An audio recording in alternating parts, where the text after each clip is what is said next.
Welcome back, everybody. You got Will and I-Man here from the Block Runner MetaZone, Roby and MScribe, and today we're going to be talking about Bitmap, Occupy Bitcoin. I thought you were about to say Occupy Wall Street. I was like, No. it's been a long time since that, dude. But you're right. You were hashtag Occupy Bitcoin. Do you remember that? We were like dusting off that old hashtag from way back in the the pre-blockout days of Bitmap. It was, but I guess it was in the context of parcelization. Well, for sure. Well, I mean, parcelization has always been part of what made Bitmap a powerful idea. Yeah. Right. A lot of people might agree with that. Even so, like post-blockout, people were debating whether we should remove parcels altogether because that's crazy. Yeah, it adds more to the supply and dilutes the value of a bitmap. These are people who obviously have no idea what they've even minted in the first place, right? They don't understand the context of what the metaverse is for and why Bitmap was a good idea in the first place, right? Yeah. As what? The parcels within the Bitmap, you as a Bitmap owner, you're entitled to distribute these things, right? For what purpose? To onboard community. From our lens, our understanding of why bitmaps are important, this is what it is. This is the true unlock, right? It's leveraging this tool to onboard people into the 3D metaverse space, specifically on Bitcoin. Yeah. Right. And so if this is the first time you're hearing about Bitmap and learning about this non-arbitrary metaverse, Bitmap is essentially a district that is represented by the block data. Yeah. And the parcels are represented by the transaction data. Specifically on Bitcoin, right? So every time you go to mempool, you see like a new block getting mined every 10 minutes or so, roughly.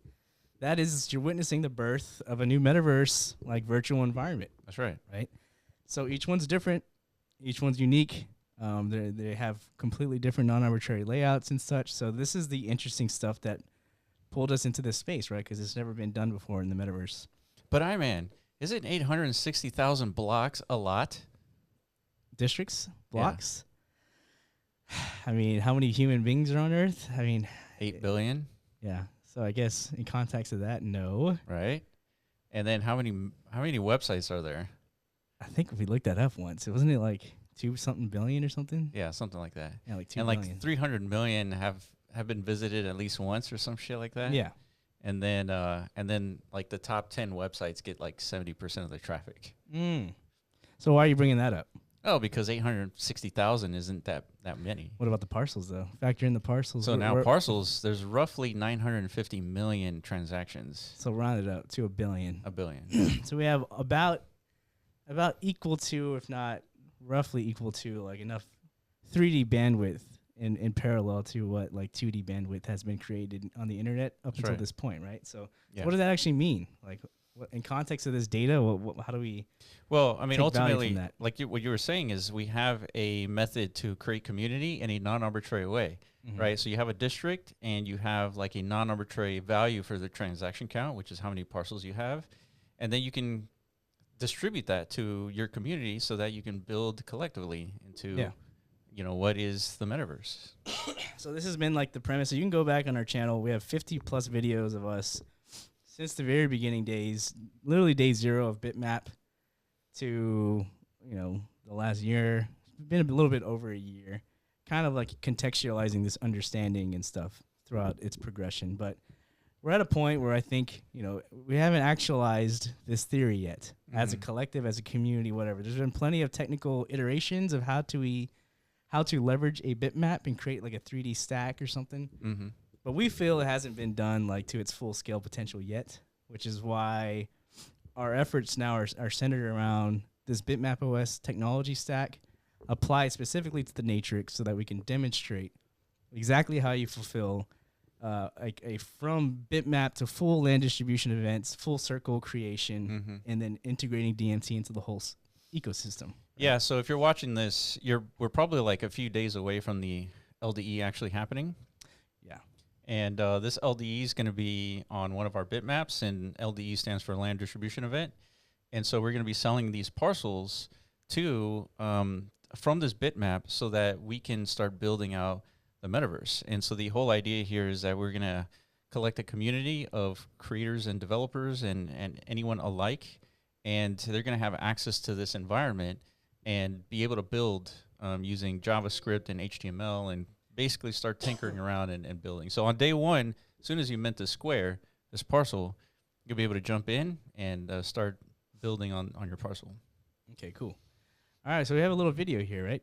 Yeah, so let's take a gander as to exactly what this would look like. So here we are, we're running around in what is known as this white space called the construct.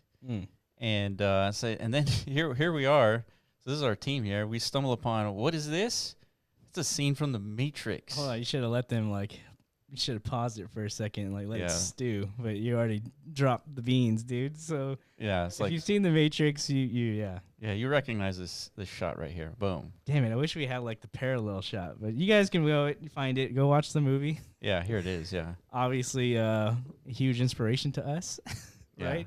I don't know, maybe why we're so deeply aligned and there's a strong affinity towards this metaverse thing. Yes, as soon as we saw the Matrix in 1999, our fate was set, dude. I guess so. Maybe then a little bit more gaming on top of that, World of Warcraft. And that was 25 years ago, dude. Yeah, it's been a lot. It's been a long time, dude. I'm surprised we're still here, to be honest. But we're here, and so we thought it'd be fun to kind of recreate that killer moment, that realization Neo was having, right? He's literally like, this isn't real. Yeah. And then Morpheus like, what is real? Yeah, and he's like, stop. Right? No. Yeah, this can't be. Yeah. I want to go back. He's like, too bad, dude. You're too fucking late. Yeah. You took the red pill. That's right. Should have taken the blue one, but you didn't. So you're in here with the rest of us. So better make the best of it, right? Yeah, so let's continue. So we're here. This is the scene in the Matrix. We're kind of exploring it. By the way, we're all Nat cats. Oh yeah. If you couldn't tell. Yeah, if you don't know what Nat cats are, yeah, you got some studying to do. Yeah, and this is just like a teasing, right? These are all unique Nat cats per the actual 2D Nat cat. Yeah, and this Nat cat, by the way, has laser beams coming out of his face. That's me, dude. That's me back there. Right. My laser eye cat. Yeah, and these Nat cats are completely unique, right? So these avatars, you'll not find one like another, right? They all have all different traits and stuff like that. Yeah, so this is part of the experiment that we're going to be embarking on together in this Natrix. It's solidifying this framework even further, right? Because it works and it's applied to NatCat, so all of our 2D UNATs are now 3D renderable. Mm-hmm. But this needs to be applicable at scale for any creation, really. Right? Yeah. Because identity is going to be critical in the metaverse space. Yeah. And we need to be able to support the broadest of spectrums of creation in order to reinforce that belief. And understand that expectation. So if you have the parent asset, the actual NatCat, these NatCat avatars will be block dropped to you here pretty soon. So maybe in the next week or so. Hell yeah. Yeah, so that's happening. All right. But let's continue watching and then watch this transition. Boom. All of a sudden. Perfect timing, dude. Yeah, all of a sudden we're on a bitmap. Yeah. Yeah, and so just like that, we turn this white space into an actual traversable map that is completely non-arbitrary. Yeah, which is what Bitmap has introduced, right? Because before Bitmap, that's what the white construct represents. It's just this open canvas, essentially. It's infinite potential. Yeah. Right, and then we're just running around frolicking. Us injecting this scene in the Matrix is a representation of we can mold this reality in some way or another, right? But we still need some direction before we even get to the moldability of things, right? So Bitmap gives us creators and developers that starting point. That's right. Right? Yeah, and so so we're on a bitmap, so what can you do with this? What's the whole point of this, guys? It's well, what you're looking at here is a dev actually tinkering on his parcel. And so he's actually typing out some code here to create some sort of activity on top of his parcel. And so he's using HTML and JavaScript. And so if you know a little bit about that coding language, you can pretty much build anything that we've seen on the internet, except in the context of 3D. And so this is just a very, very simple example of a simple copy and paste of what he coded and having it kind of interact with the avatar.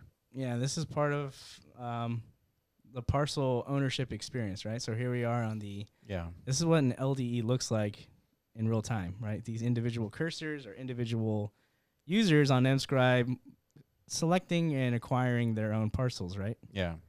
So what do you do with a parcel? What we just saw before this was the creative potential, right? And, you know, if you know how to code, and even non-coders, like me myself, I started to use some AI tools, which was called Claude.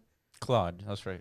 Yeah, basically instructing it like things that I want to do. It's like interpret this MML code that I've given you, and you know, I want to recreate this matrix scene, but give it some walls, give it some translucent properties to it, and then put something here, put something there, whatever, right? And it actually interprets what these instructions I'm giving it, and giving me code that I can now add to my scene. Yeah. And this is just like the early days of that, right? Yeah, so the end game would be to train Claude with specific MML like properties. Yeah. And so now you just be able to chat with it, and it'll produce everything within the correct framework. Exactly. So yeah, this is a developer environment. I don't think, for sure, the crypto world has never seen, where you can actually real-time witness people building things from start to finish. That's right. Yeah. So you and the team and us, like, all were in the metaverse, and we were all tinkering with Claude. Yeah. Yeah. The devs were not. They were like, no, we don't need that. But we were. I'm glad you idiots don't have to like ask me to do stuff anymore. Just go ask the AI, and you guys can have fun with us. Yeah, they're out there building like full-scale fucking solar systems and shit. Yeah. And we're just barely trying to figure out how to get walls up. But that's cool. To me, it's like somebody who's never put together a line of code. Yeah. And I was able to just give this AI instructions and then put it into my parcel, because I have the rights to that, because I own that parcel. And what was cool, it was a Friday night, and we were tinkering. I know, dude. We were tinkering with AI in the metaverse, and it was cool. We're such nerds, dude. A Friday night, dude. I was like, we're partying, dude. Yeah. It's like everyone else is out there fucking getting shammered, you know, wasted. Yeah.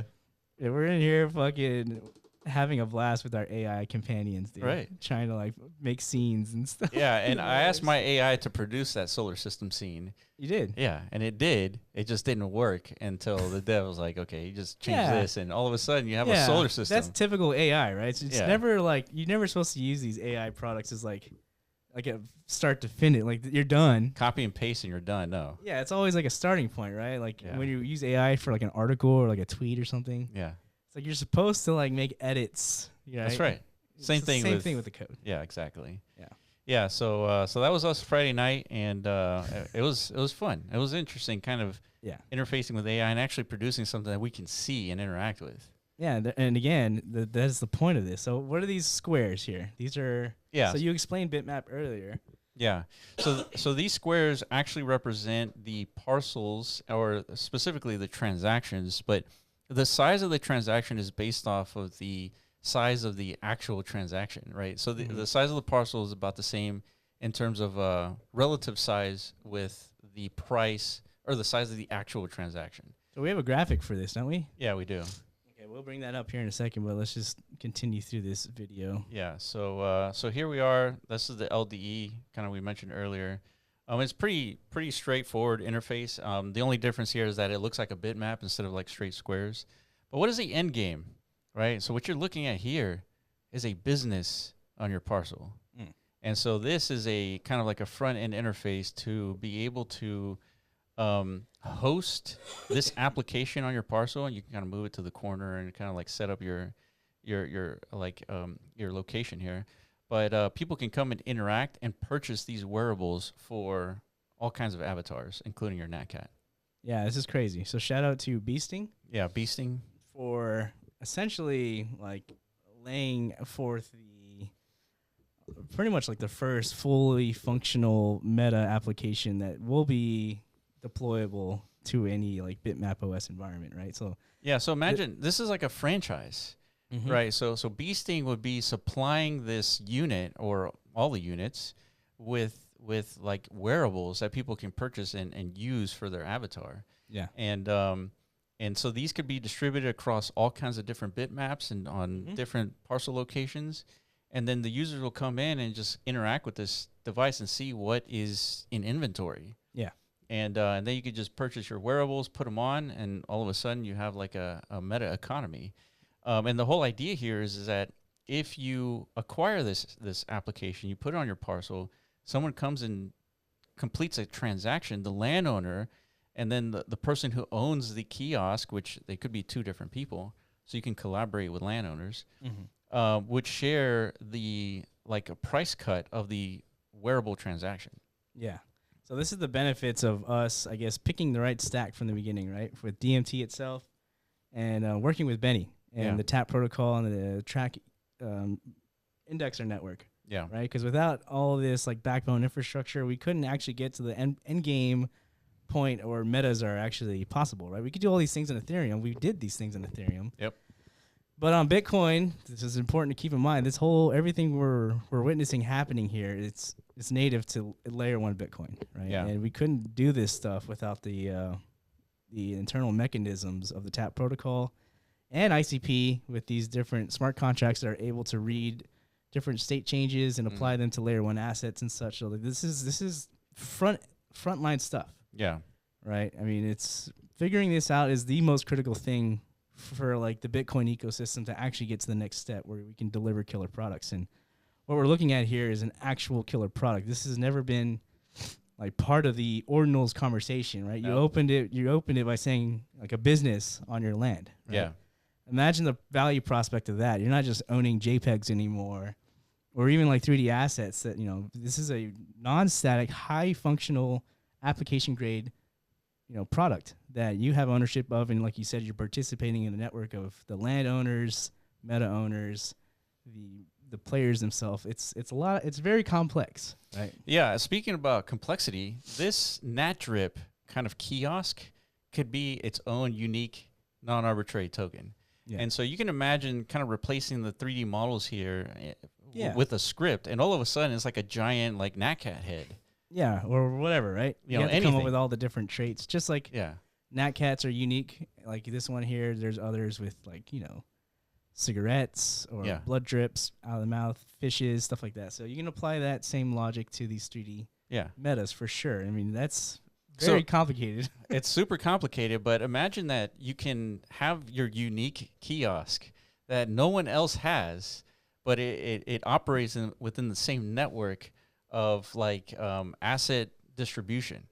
Yeah. And so now, and not only that, Beasting from Outer Studios, he's going to be supplying wearables to this like kiosk system.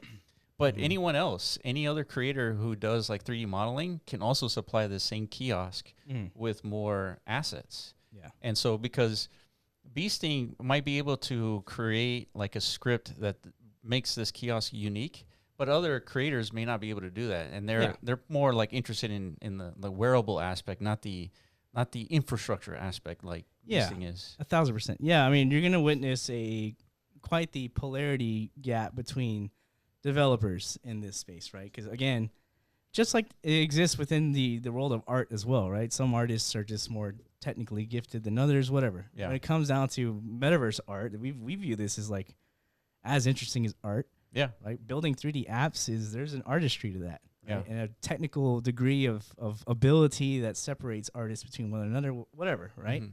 So you're gonna see content like this. This is like the far end spectrum of like something super complex, super original, super high in utility and functionality, like you're saying. Now there's revenue opportunities for people who own this stuff. Beautiful. Yeah, these are things that were never really contextualized as part of the Bitcoin ecosystem up until now, right? So I guess it's important to understand like why this is important.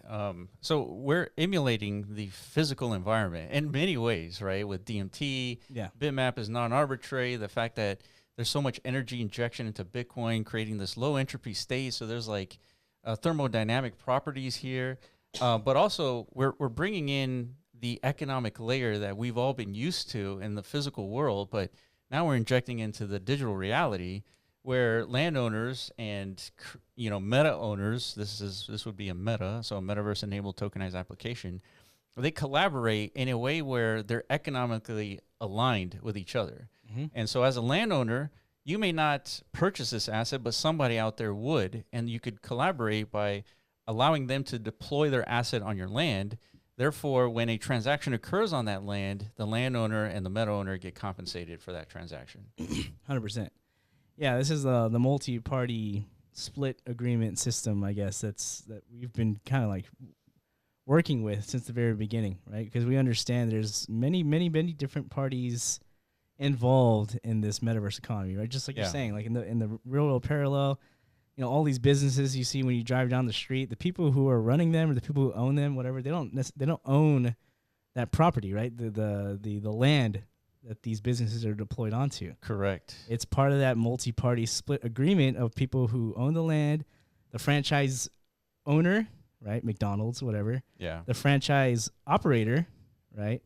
And then all the people who are interacting with that franchise itself. Consider that the meta of our reality, right? There's a lot of transactional flow happening within it. Think of that as like that's the front end interface of our reality. Yes. These different little constructs within our physical realm. Yeah. That's what metas are. It's just in the digital sense. So those same inner workings as far as like economic facilitation need to be supported, right? And that is what this entire ecosystem is about, right? Because we spent many years in this metaverse space, and we are tired of the current direction that it's going towards. It's much more like the metaverse is just for partying and socializing. Those are all critical parts of it. But to us, the more important thing to figure out is like an actual economic purpose within these digital 100%. environments, right? Because that's really what's going to bring people in and keep them in. Yeah, right? the metaverse is a digital country, right? And so that digital country can be accessed by anyone on the planet. Yeah. And so the reason why you would want to access a digital country is for economic opportunity. And so that needs to be built in, right? And so we're starting to see the beginnings. And we didn't tell Beasting, to do this. No. He was just listening to us and be like, you know what? I think that makes sense. And so let me build the first business. Yeah. And here we are. Yeah. So there's going to be a whole bunch of these. And this is what I'm most looking forward to. Once we onboard the Natrix community, it's a bunch of like-minded people who agree with this thesis, right? Like, this is what the metaverse is supposed to be about. This is our golden mission as a collective, is to figure out these economic pillars, because without it, we're just frolicking about. From our point of view, there's actually no progress being made. It's not until we figure out these very critical and very complicated, very complex economic dilemmas, right? This stuff is hard for a reason, because it's the most valuable thing to figure out. Yeah. Right? So it's going to happen. We're going to onboard a community through this LDE, and we're going to see a lot of these metas being produced. Yeah. A ton. Dude, absolutely. So we're talking a whole new class of assets being introduced into Web3 that did not exist before. The metaverse hasn't had an explosion moment yet of value production. Yeah, who can say that they're doing a business as an ordinal? Exactly. Nobody. The metaverse can now. Yeah. With BitmapOS, and thanks to, again, the infrastructure of Tap and Track. So yeah. It's 2025 will be an interesting year for sure to truly unlock this new vertical, right? Yeah, so I guess you're wondering, it's how do you get involved? Well, in the tweet where you're probably watching this video, is a tweet that explains the pricing for all the parcels. And so in the Natrix, there's 8 different sizes of parcels, right? There's a 1x1 all the way up to 8x8.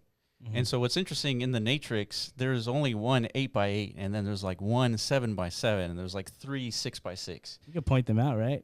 So this is the 8x8 here. This is the 7x7. Yeah. And then kind of scattered is the 3 6x6. So, and these are huge parcels, right? If you go back to one of our older videos, we're running around. Yeah, we tried to find it. Yeah, we found it, and it was gigantic. Right? Yeah. So this is huge. And so if you divide the price by the square meters, you can see that roughly at the top range here, at the 1x1s, per square meter is around 32 cents or something like that. It's very close to that.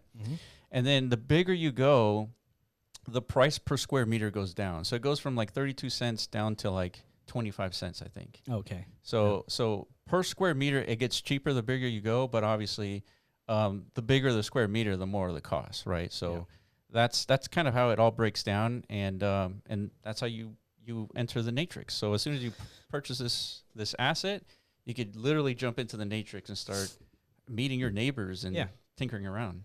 Yep. And so for those of you asking, when can I do this myself for my own bitmap? This whole thing is going to be a systemic offering, essentially. I think the Natrix community as a collective, we prove a few assumptions, right, and execute on formalizing a couple new frameworks that I think are very critical and essential, specifically around metas themselves, avatar creation, wearables, all these things, right?